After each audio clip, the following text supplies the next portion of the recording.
London's booming again. In the last few months here, house prices have shot up. Bonuses are back in the financial services industry. There are signs of construction everywhere.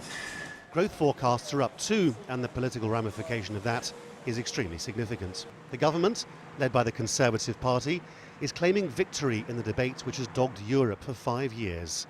Austerity versus growth. The intellectual argument that austerity had to be done has undoubtedly been won. The public were extremely clear, even before the 2010 general election, that they supported this.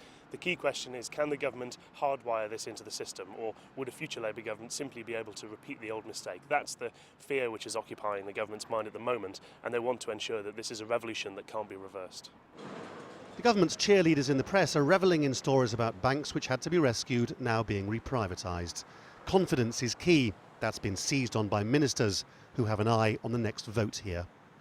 Of course, the Conservatives haven't yet won the battle. The opinion polls are still very close, but with more growth forecasts for next year, increasingly they're arguing that they're on a glide path to victory in national elections in the spring of 2015.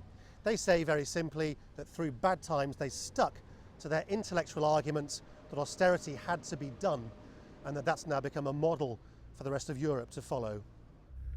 150 kilometres north is the other Britain, so far away from the lights of London. This is Birmingham, the former industrial heartland of the country. Karen hasn't been able to work for 11 years because of sickness. Austerity has meant she's lost her benefits, and she's been living on handouts from her friends for 6 months. Eviction looms, the potential of homelessness for her and her disabled daughter. The government says the economy is improving and things are getting better. No, I don't think so. Not for you? Not for me, no. Definitely not. 3 months I've gone without money. No, definitely not, no. If it does carry on, then I will have to start selling my stuff. The organisation Helping Karen was established in Victorian times to help the new urban poor.